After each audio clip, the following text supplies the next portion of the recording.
Cambio de luz, de Leopoldo Alas. A los 40 años era don Jorge Arial, para los que le trataban de cerca, el hombre más feliz de cuantos saben contentarse con una acerada medianía y con la paz en el trabajo y en el amor de los ayos, y además era uno de los mortales más activos y que mejor saben estilar las horas, llenándolas de sustancia, de útiles quehaceres. Pero de esto último sabían, no solo sus amigos, sino la gran multitud de sus lectores y admiradores y discípulos. Del mucho trabajar, que veían todos, no cabía duda, más de aquella dicha que los íntimos leían en su rostro y observando su carácter y su vida, tenía don Jorge algo que decir para sus adentros, solo para sus adentros, si bien no negaba él, y hubiera tenido a impiedad inmoralísima el negarlo, que todas las cosas perecederas le sonreían, y que el nido amoroso que en el mundo había sabido construirse, no sin grandes esfuerzos de cuerpo y alma, era que ni pintado para su modo de ser.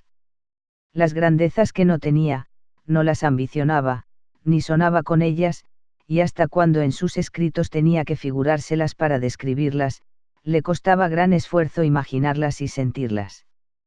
Las pequeñas y disculpables vanidades a que su espíritu se rendía, como verbigracia, la no escasa estimación en que tenía el aprecio de los doctos y de los buenos, y hasta la admiración y simpatía de los ignorantes y sencillos, veíalas satisfechas, pues era su nombre famoso, con sólida fama, y popular, de suerte que esta popularidad que le aseguraba el renombre entre los muchos, no le perjudicaba en la estimación de los escogidos.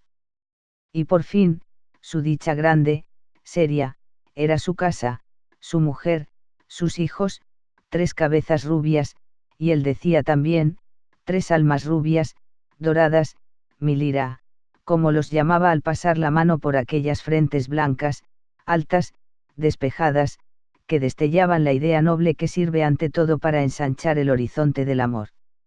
Aquella esposa y aquellos hijos, una pareja, la madre hermosa, que parecía hermana de la hija, que era un botón de oro de 15 abriles, y el hijo de 12 años, remedo varonil y gracioso de su madre y de su hermana, y esta, la dominante, como él decía, parecían, en efecto, estrofa, antistrofa y épodo de un himno perenne de dicha en la virtud, en la gracia, en la inocencia y la sencilla y noble sinceridad. Todos sois mis hijos, pensaba don Jorge, incluyendo a su mujer, todos nacisteis de la espuma de mis ensueños, pero eran ensueños con dientes, y que apretaban de firme, porque como todos eran jóvenes, estaban sanos y no tenían remordimientos ni disgustos que robaran el apetito, comían que devoraban, sin llegar a glotones, pero pasando con mucho de ascetas. Y como no vivían solo de pan, en vestirlos como convenía a su clase y a su hermosura, que es otra clase, y al cariño que el amo de la casa les tenía, se iba otro buen pico, sobre todo en los trajes de la dominante. Y mucho más que en cubrir y adornar el cuerpo de su gente gastaba el padre en vestir la desnudez de su cerebro y en adornar su espíritu con la instrucción y la educación más esmeradas que podía, y como este es artículo de lujo entre nosotros, en maestros, instrumentos de instrucción y otros accesorios de la enseñanza de su pareja se le iba a don Jorge una gran parte de su salario y otra no menos importante de su tiempo, pues él dirigía todo aquel negocio tan grave, siendo el principal maestro y el único que no cobraba. No crea el lector que apunta aquí el pero de la dicha de don Jorge, no estaba en las dificultades económicas la espina que guardaba para sus adentros Arial, siempre apacible. Costábale, sí, muchos sudores juntar los cabos del presupuesto doméstico, pero conseguía triunfar siempre gracias a su mucho trabajo, el cual era para él una sagrada obligación, además, por otros conceptos más filosóficos y altruistas, aunque no más santos, que el amor de los suyos. Muchas eran sus ocupaciones y en todas se distinguía por la inteligencia, el arte, la asiduidad y el esmero. Siguiendo una vocación, había llegado a cultivar muchos estudios, porque ahondando en cualquier cosa se llega a las demás. Había empezado por enamorarse de la belleza que entra por los ojos, y esta vocación, que le hizo pintor en un principio, le obligó después a ser naturalista, químico, fisiólogo, y de esta excursión a las profundidades de la realidad física sacó en limpio, ante todo, una especie de religión de la verdad plástica que le hizo entregarse a la filosofía, y abandonar los pinceles. No se sintió gran maestro, no vio en sí un intérprete de esas dos grandes formas de la belleza que se llaman idealismo y realismo, no se encontró, con las fuerzas de Rafael ni de Velázquez, y, suavemente y sin dolores del amor propio, se fue transformando en un pensador y en amador del arte, y fue un sabio en estética, un crítico de pintura, un profesor insigne, y después un artista de la pluma, un historiador del arte con el arte de un novelista.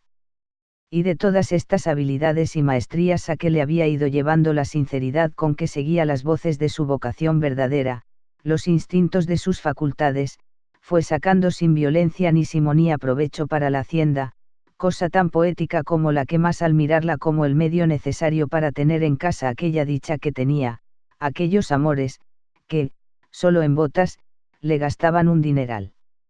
Al verle ir y venir, y encerrarse para trabajar, y después correr con el producto de sus encerronas a casa de quien había de pagárselo, siempre activo, siempre afable, siempre lleno de la realidad ambiente, de la vida que se le imponía con toda su seriedad, pero no tristeza, nadie, y menos sus amigos, y su mujer y sus hijos, hubiera adivinado detrás de aquella mirada franca, serena, cariñosa, una pena, una llaga. Pero la había. Y no se podía hablar de ella. Primero, porque era un deber guardar aquel dolor para sí, después, porque hubiera sido inútil quejarse, sus familiares no le hubieran comprendido, y más valía así. Cuando en presencia de don Jorge se hablaba de los incrédulos, de los escépticos, de los poetas que cantan sus dudas, que se quejan de la musa del análisis, Arial se ponía de mal humor, y, cosa rara en él, se irritaba. Había que cambiar de conversación o se marchaba don Jorge, esos, decía, son males secretos que no tienen gracia, y en cambio entristecen a los demás y pueden contagiarse. El que no tenga fe, el que dude, el que vacile, que se aguante y calle y luche por vencer esa flaqueza. Una vez, repetía Arial en tales casos, un discípulo de San Francisco mostraba su tristeza delante del maestro, tristeza que nacía de sus escrúpulos de conciencia, del miedo de haber ofendido a Dios, y el santo le dijo, retiraos, hermano, y no turbéis la alegría de los demás, eso que os pasa son cuentas vuestras y de Dios, arregladlas con él a solas. A solas procuraba arreglar sus cuentas don Jorge, pero no le salían bien siempre, y esta era su pena. Sus estudios filosóficos, sus meditaciones y sus experimentos y observaciones de fisiología, de anatomía, de química, etc., etc., habían desenvuelto en él, de modo excesivo, el espíritu del análisis empírico, aquel enamoramiento de la belleza plástica, aparente, visible y palpable, le había llevado, sin sentirlo, a cierto materialismo intelectual, contra el que tenía que vivir prevenido. Su corazón necesitaba fe, y la clase de filosofía y de ciencia que había profundizado le llevaban al dogma materialista de ver y creer. Las ideas predominantes en su tiempo entre los sabios cuyas obras él más tenía que estudiar, la índole de sus investigaciones de naturalista y fisiólogo y crítico de artes plásticas le habían llevado a una predisposición reflexiva que pugnaba con los anhelos más íntimos de su sensibilidad de creyente. Don Jorge sentía así, si hay Dios, todo está bien. Si no hay Dios, todo está mal. Mi mujer, mi hijo, la dominante, la paz de mi casa, la belleza del mundo, el divino placer de entenderla, la tranquilidad de la conciencia, todo eso, los mayores tesoros de la vida, si no hay Dios, es polvo, humo, ceniza, viento, nada. Pura apariencia, congruencia ilusoria, sustancia fingida, positiva sombra, dolor sin causa, pero seguro, lo único cierto. Pero si hay Dios, ¿qué importan todos los males? Trabajos, luchas, desgracias, desengaños, vejez, desilusión, muerte, ¿qué importan? Si hay Dios, todo está bien, si no hay Dios, todo está mal. Y el amor de Dios era el vapor de aquella máquina siempre activa, el amor de Dios, que envolvía, como los pétalos encierran los estambres, el amor a sus hijos, a su mujer, a la belleza, a la conciencia tranquila, le animaba en el trabajo incesante, en aquella suave asimilación de la vida ambiente, en la adaptación a todas las cosas que le rodeaban y por cuya realidad seria, evidente, se dejaba influir. Pero a lo mejor, en el cerebro de aquel místico vergonzante, místico activo y alegre, estallaba, como una estúpida frase hecha, esta duda, esta pregunta del materialismo lógico de su ciencia de analista empírico. ¿Y si no hay Dios? Puede que no haya Dios. Nadie ha visto a Dios. La ciencia de los hechos no prueba a Dios. Don Jorge Arial despreciaba al pobre diablo científico, positivista, que en el fondo de su cerebro se le presentaba con este obstruccionismo, pero a pesar de este desprecio, oía al miserable, y discutía con él, y unas veces tenía algo que contestarle, aun en el terreno de la fría lógica, de la mera intelectualidad. Y otras veces no. Esta era la pena, el tormento del señor Arial. Es claro que gritase lo que gritase el materialista escéptico, el que ponía a Dios en tela de juicio, don Jorge seguía trabajando de firme, afanándose por el pan de sus hijos y educándolos, y amando a toda su casa y cumpliendo como un justo con la infinidad de sus deberes, pero la espina dentro estaba. Porque, si no hubiera Dios, decía el corazón, todo aquello era inútil, apariencia, idolatría, y el científico añadía, ¿y cómo puede no haberlo? Todo esto había que callarlo, porque hasta ridículo hubiera parecido a muchos, confesado como un dolor cierto, serio, grande. Cuestión de nervios, le hubieran dicho. Ociosidad de un hombre feliz a quien Dios va a castigar por darse un tormento inútil cuando todo le sonríe. Y en cuanto a los ayos, a quienes más hubiera don Jorge querido comunicar su pena, como confesarles la causa. Si no le comprendían, qué tristeza. Si le comprendían, qué tristeza y qué pecado y qué peligro. Antes morir de aquel dolor. A pesar de ser tan activo, de tener tantas ocupaciones, le quedaba tiempo para consagrar la mitad de las horas que no dormía a pensar en su duda, a discutir consigo mismo. Ante el mundo su existencia corría con la monotonía de un destino feliz, para sus adentros su vida era una serie de batallas, días de triunfo, qué voluptuosidad espiritual entonces, seguidos de horrorosos días de derrota, en que había que fingir la ecuanimidad de siempre, y amar lo mismo, y hacer lo mismo y cumplir los mismos deberes. Para la mujer, los hijos y los amigos y discípulos queridos de don Jorge, aquel dolor oculto llegó a no ser un misterio, no porque adivinaran su causa, sino porque empezaron a sentir sus efectos, le sorprendían a veces preocupados sin motivo conocido, triste, y hasta en el rostro y en cierto desmayo de todo el cuerpo vieron síntomas del disgusto, del dolor evidente. Le buscaron causa y no dieron con ella. Se equivocaron al atribuirla al temor de un mal positivo, a una aprensión, no desprovista de fundamento por completo.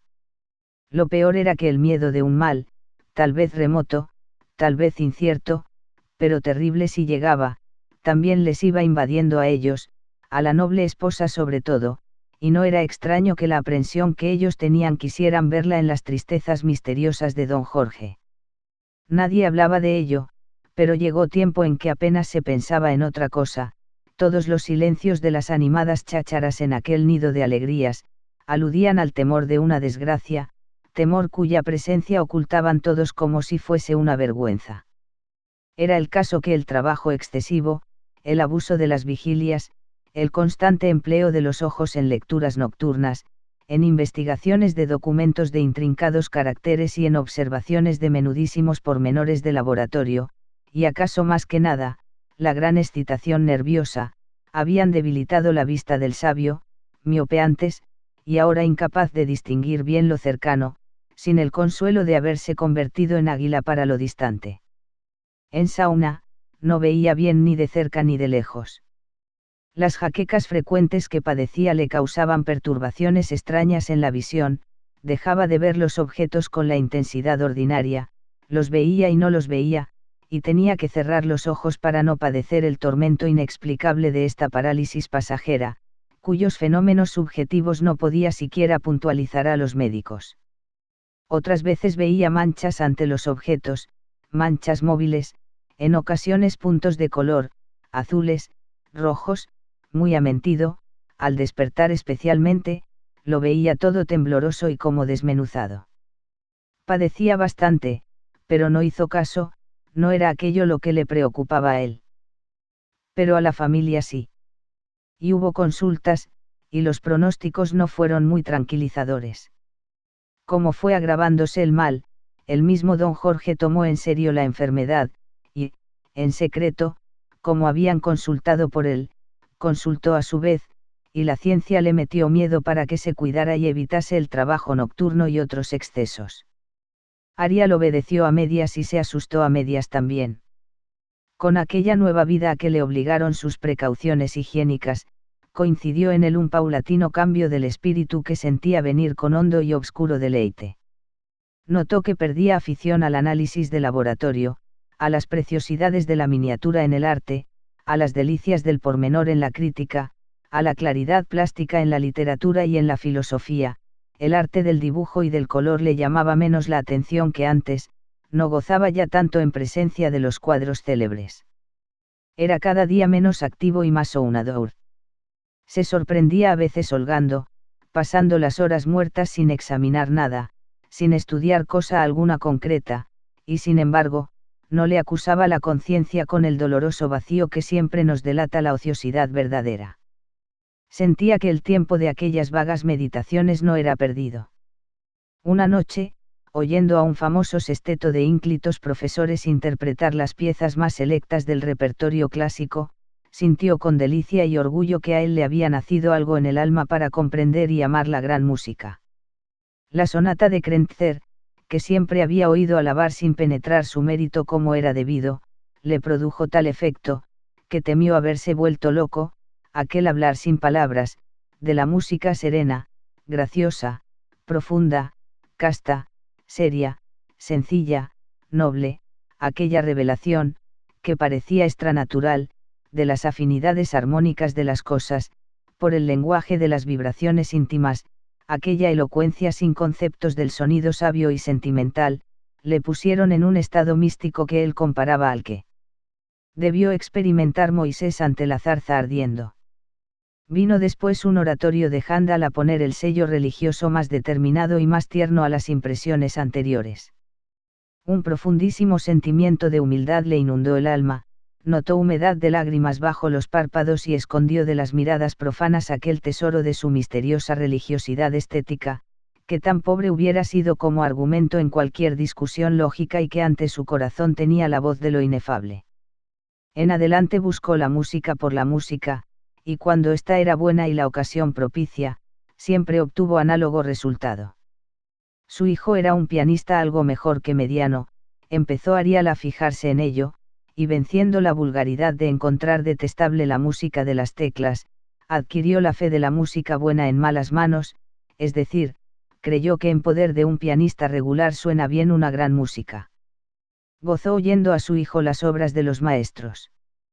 Como sus ratos de ocio iban siendo cada día mayores, porque los médicos le obligaban a dejar en reposo la vista horas y horas, sobre todo de noche, don Jorge, que no sabía estar sin ocupaciones, discurrió, o mejor, fue haciéndolo sin pensarlo, sin darse cuenta de ello, tentar el mismo fortuna, dejando resbalar los dedos sobre las teclas. Para aprender música como Dios manda era tarde, además, leer en el pentagrama hubiese sido cansar la vista como con cualquiera otra lectura. Se acordó de que en cierto café de Zaragoza había visto a un ciego tocar el piano primorosamente. Arial, cuando nadie le veía, de noche, a obscuras, se sentaba delante del erar de su hijo, y cerrando los ojos, para que las tinieblas fuesen absolutas, por instinto, como él decía, tocaba a su manera melodías sencillas, mitad reminiscencias de óperas y de sonatas, mitad invención suya. La mano izquierda le daba mucho que hacer y no obedecía al instinto del ciego voluntario, pero la derecha, como no exigieran de ella grandes prodigios, no se portaba mal. Mi música llamaba a Arial a aquellos conciertos solitarios, música subjetiva que no podía ser agradable más que para él, que soñaba, y sonaba llorando dulcemente a solas, mientras su fantasía y su corazón seguían la corriente y el ritmo de aquella melodía suave, noble, humilde, seria y sentimental en su pobreza. A veces tropezaban sus dedos, como con un tesoro, con frases breves, pero intensas, que recordaban, sin imitarlos, motivos de Mozart y otros maestros. Don Jorge experimentaba un pueril orgullo, del que se reía después, no con toda sinceridad o ni a veces, al sorprenderse con estas pretensiones de músico que no sabe música, se decía, temen que me vuelva ciego, y lo que voy a volverme es loco. A tanto llegaba esta que él sospechaba locura, que en muchas ocasiones, mientras tocaba y en su cerebro seguía batallando con el tormento metafísico de sus dudas, de repente una melodía nueva, misteriosa, le parecía una revelación, una voz de lo explicable que le pedía llorando interpretación, traducción lógica, literaria. Si no hubiera Dios, pensaba entonces Arial, estas combinaciones de sonidos no me dirían esto, no habría este rumor como de fuente escondida bajo hierba, que me revela la frescura del ideal que puede apagar mi sed. Un pesimista ha dicho que la música habla de un mundo que debía existir, yo digo que nos habla de un mundo que debe de existir. Muchas veces hacía que su hija le leyera las lucubraciones en que Wagner defendió sus sistemas, y les encontraba un sentido muy profundo que no había visto cuando, años atrás, las leía con la preocupación de crítico de estética que ama la claridad plástica y aborrece el misterio nebuloso y los tanteos místicos. En tanto, el mal crecía, a pesar de haber disminuido el trabajo de los ojos, la desgracia temida se acercaba. Él no quería mirar aquel abismo de la noche eterna, anticipación de los abismos de ultratumba. Quedarse ciego, se decía, es como ser enterrado en vida. Una noche, la pasión del trabajo, la exaltación de la fantasía creadora pudo en él más que la prudencia, y a hurtadillas de su mujer y de sus hijos escribió y escribió horas y horas a la luz de un quinqué. Era el asunto de invención poética, pero de fondo religioso, metafísico, el cerebro vibraba con impulso increíble, la máquina, a todo vapor, movía las 100.000 ruedas y correas de aquella fábrica misteriosa, y ya no era empresa fácil apagar los hornos, contener el vértigo de las ideas. Como tantas otras noches de sus mejores tiempos, don Jorge se acostó, sin dejar de trabajar, trabajando para el obispo, como él decía cuando, después de dejar la pluma y renunciar al provecho de sus ideas, éstas seguían gritando, engranándose, produciendo pensamiento que se perdía, que se esparcía inútilmente por el mundo. Ya sabía él que este tormento febril era peligroso, y ni siquiera le halagaba la vanidad como en los días de la petulante juventud no era más que un dolor material, como el de muelas. Sin embargo, cuando al calor de las sábanas la excitación nerviosa, sin calmarse, se hizo placentera, se dejó embriagar como en una orgía de corazón y cabeza, y sintiéndose arrebatado como a una vorágine mística, se dejó ir, y con delicia se vio sumido en un paraíso subterráneo luminoso, pero con una especie de luz eléctrica, no luz de sol, que no había, sino de las entrañas de cada casa, luz que se confundía disparatadamente con las vibraciones musicales, el timbre sonoro era. Además, la luz. Aquella luz prendió en el espíritu, se sintió iluminado y no tuvo esta vez miedo a la locura. Con calma, con lógica, con profunda intuición sintió filosofar a su cerebro y atacar de frente los más formidables fuertes de la ciencia atea, vio entonces la realidad de lo divino, no con evidencia matemática, que bien sabía él que ésta era relativa y condicional y precaria, sino con evidencia esencial, vio la verdad de Dios, el Creador Santo del universo, sin contradicción posible. Una voz de convicción le gritaba que no era aquello fenómeno histérico, arranque místico, y don Jorge, por la primera vez después de muchos años, sintió el impulso de orar como un creyente, de adorar con el cuerpo también, y se incorporó en su lecho, y al notar que las lágrimas ardientes, grandes, pausadas, resbalaban por su rostro, las dejó ir, sin vergüenza, humilde y feliz, oh, sí, feliz para siempre.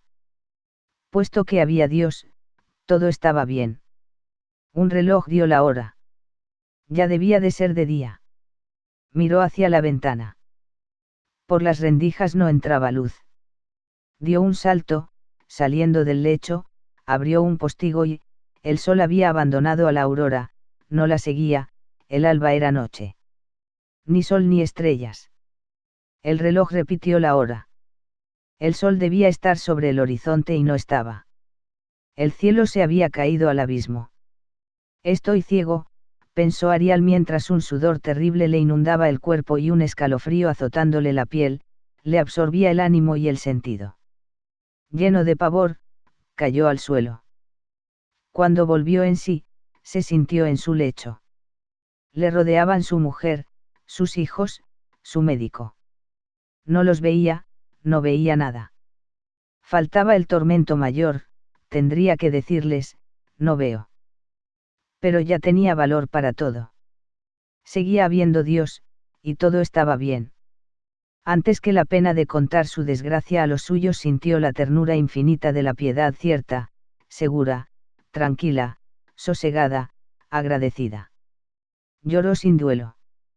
Salid sin duelo, lágrimas, corriendo. Tuvo serenidad para pensar, dando al verso de Garcilaso un sentido sublime. ¿Cómo decirles que no veo, si en rigor sí veo? Veo de otra manera, veo las cosas por dentro, veo la verdad, veo el amor. Ellos sí que no me verán a mí. Hubo llantos, gritos, síncopes, abrazos locos, desesperación sin fin cuando, a fuerza de rodeos, Arial declaró su estado. Él procuraba tranquilizarlos con consuelos vulgares, con esperanzas de sanar, con el valor y la resignación que tenía, etc., etc., pero no podía comunicarles la fe en su propia alegría, en su propia serenidad íntimas. No le entenderían, no podían entenderle, creerían que los engañaba para mitigar su pena. Además, no podía delante de extraños hacer el papel de estoico, ni de Sócrates o cosa por el estilo. Más valía dejar al tiempo el trabajo de persuadir a las tres cuerdas de la lira, a aquella madre, a aquellos hijos, de que el amo de la casa no padecería tanto como ellos pensaban por haber perdido la luz, porque había descubierto otra. Ahora veía por dentro. Pasó el tiempo, en efecto, que es el lazarillo de ciegos y de linces, iba delante de todos abriéndoles camino. En la casa de Arial había sucedido a la antigua alegría el terror, el espanto de aquella desgracia, dolor sin más consuelo que el no ser desesperado, porque los médicos dejaron vislumbrar lejana posibilidad de devolver la vista al pobre ciego. Más adelante la esperanza se fue desvaneciendo con el agudo padecer del infortunio todavía nuevo, y todo aquel sentir insoportable, de excitación continua, se trocó para la mujer y los hijos de don Jorge en taciturna melancolía, en resignación triste. El hábito hizo tolerable la desgracia, el tiempo, al mitigar la pena, mató el consuelo de la esperanza. Ya nadie esperaba en que volviera la luz a los ojos de Arial, pero todos fueron comprendiendo que podían seguir viviendo en aquel estado.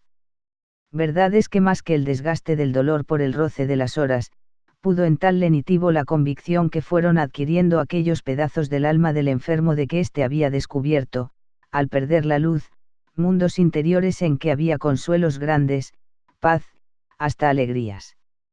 Por santo que fuera el esposo adorado, el Padre amabilísimo, no podría fingir continuamente y cada vez con más arte la calma dulce con que había acogido su desventura.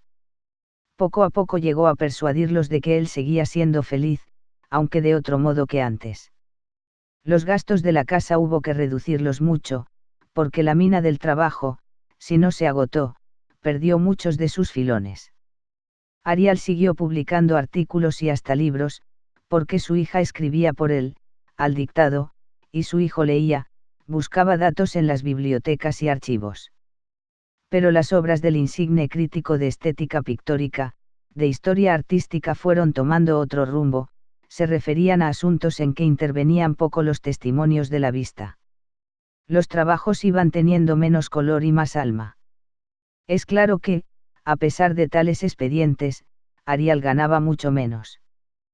Pero, ¿y qué? La vida exigía ahora mucho menos también, no por economía solo, sino principalmente por pena, por amor al ciego. Madre e hijos se despidieron de teatros, bailes, paseos, excursiones, lujo de ropa y muebles para qué. Él no había de verlo. Además, el mayor gasto de la casa, la educación de la querida pareja, ya estaba hecho, sabían lo suficiente, sobraban ya los maestros. En adelante, amarse, juntarse alrededor del hogar y alrededor del cariño, cerca del ciego, cerca del fuego.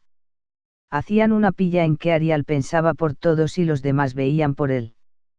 Para no olvidarse de las formas y colores del mundo, que tenía grabado en la imaginación como un infinito museo, don Jorge pedía noticias de continuo a su mujer y a sus hijos, ante todo de ellos mismos, de los cabellos de la dominante, del bozo que le había apuntado al chico, de la primera cana de la madre. Después noticias del cielo, de los celajes, de los verdores de la primavera. Oh, después de todo, siempre es lo mismo. Como si lo viera. Compadeced a los ciegos de nacimiento, pero a mí no. La luz del sol no se olvida, el color de la rosa es como el recuerdo de unos amores, su perfume me lo hace ver, como una caricia de la dominante me habla de las miradas primeras con que me enamoró su madre. Y sobre todo, está ahí la música. Y don Jorge, a tientas, se dirigía al piano, y como cuando tocaba a obscuras, cerrando los ojos de noche, tocaba ahora, sin cerrarlos, al mediodía. Ya no se reían los hijos y la madre de las melodías que improvisaba el padre, también a ellos se les figuraba que querían decir algo, muy obscuramente. Para él, para don Jorge, eran bien claras, más que nunca, eran todo un himnario de la fe inenarrable que él había creado para sus adentros, su religión de ciego, eran una dogmática en solfa, una teología en 2 o 3 octavas.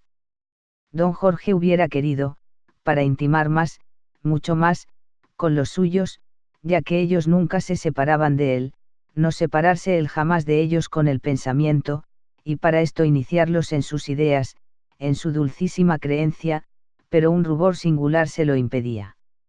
Hablar con su hija y con su mujer de las cosas misteriosas de la otra vida, de lo metafísico y fundamental, le daba vergüenza y miedo. No podrían entenderle. La educación, en nuestro país particularmente, hace que los más unidos por el amor estén muy distantes entre sí en lo más espiritual y más grave. Además, la fe racional y trabajada por el alma pensadora y tierna es cosa tan personal, tan inefable, prefería entenderse con los suyos por música. Oh, de esta suerte, sí. Beethoven, Mozart, Handel, hablaban a todos 4 de lo mismo. Les decían, bien claro estaba, que el pobre ciego tenía dentro del alma otra luz, luz de esperanza, luz de amor, de santo respeto al misterio sagrado. La poesía no tiene dentro ni fuera, fondo ni superficie, toda es transparencia, luz increada y que penetra al través de todo, la luz material se queda en la superficie, como la explicación intelectual, lógica, de las realidades resbala sobre los objetos sin comunicarnos su esencia. Pero la música que todas estas cosas decía a todos, según Arial, no era la suya, sino la que tocaba su hijo. El cual se sentaba al piano y pedía a Dios inspiración para llevar al alma del padre la alegría mística con el beleño de las notas sublimes. Arial, en una silla baja, se colocaba cerca del músico para poder palparle disimuladamente de cuando en cuando, al lado de Arial, tocándole con las rodillas, había de estar su compañera de luz y sombra, de dicha y de dolor, de vida y muerte, y más cerca que todos, casi sentada sobre el regazo, tenía a la dominante, y de tarde en tarde, cuando el amor se lo pedía, cuando el ansia de vivir, comunicándose con todo de todas maneras, le hacía sentir la nostalgia de la visión, de la luz física, del verbo solar, cogía entre las manos la cabeza de su hija, se acariciaba con ella las mejillas, y la seda rubia, suave, de aquella flor con ideas en el cáliz, le metía en el alma con su contacto todos los rayos de sol que no había de vería en la vida, o en su espíritu, solo Dios entraba más adentro.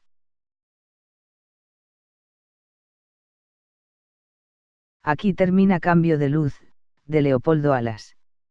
Muchas gracias por ver el vídeo, suscríbete al canal de Autonarrado, y un fuerte abrazo.